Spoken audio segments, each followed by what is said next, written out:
Greetings, dear ones. I'm Kryon of Magnetic Service. Again, I speak to a select group of people who are here by intent, standing on Lemuria.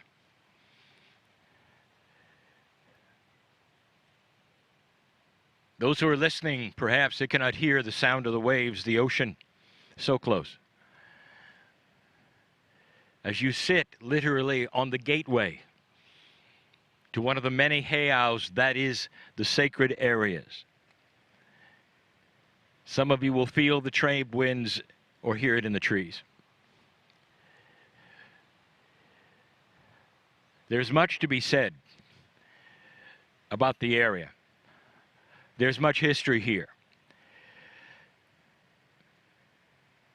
Be aware that what you study and what you think you perceive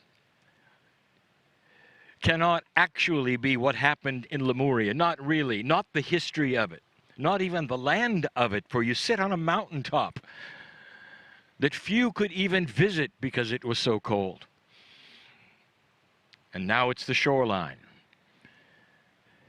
And what you call the ancients were the Hawaiians. The heiau that you stand before was not Lemurian.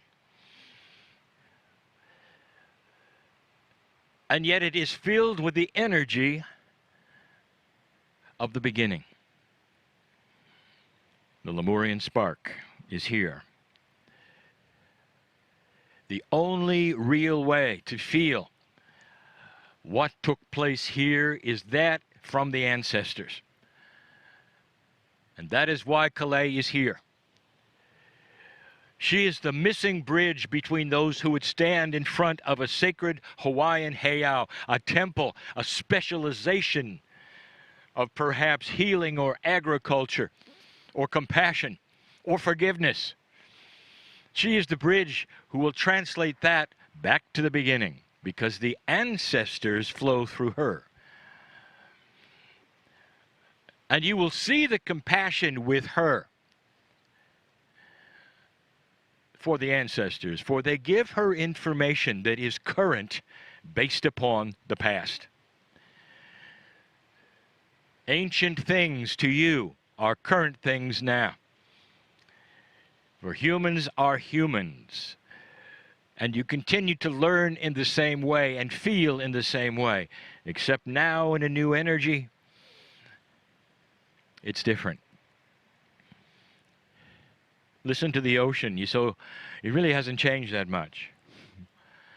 It's the same sound as the Lemurians heard when they were at the base of the mountain, enjoying the shoreline as you are now.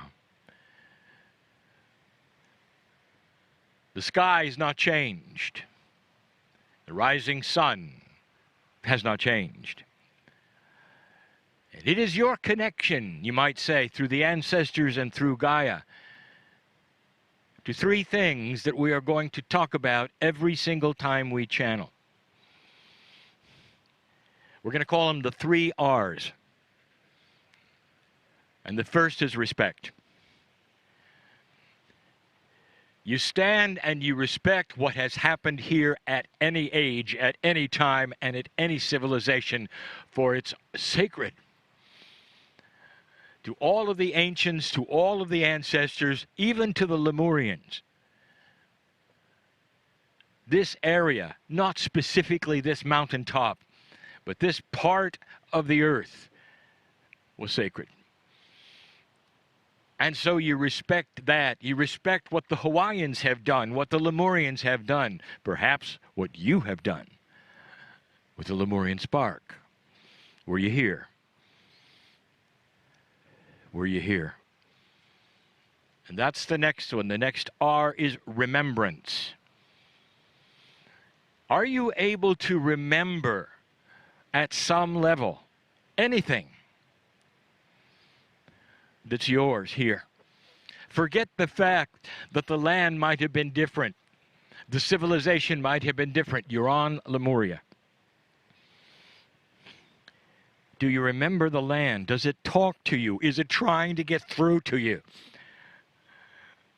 To say, forget the everyday life, all the problems you came with. We're talking about a remembrance of the God inside, of the seed biology that you are, of the beauty of creation? Do you remember being part of this? Remembrance. And the third R, perhaps the most current one, is realization. Now, the very word realization can mean many things, but it's based on one attribute, one derivative, real. Is this real to you? Can you realize it? That is to say, can you cognize all of this to today? Not a vacation, not just a time of fun in the sun. Is it you? Realization. How much can you remember and realize and respect what's happening today with you? With the Lemurian spark, as we stand and sit at a sacred place yet again. That's the challenge of this week. Whether you're having a good time and what you would call relaxation and vacation, enjoying the sights, I challenge you for the 3 R's, no matter what you're doing, no matter where you are, when you close your eyes: respect, remembrance, and the realization of whether it belongs to you. I'll be back. And so it is.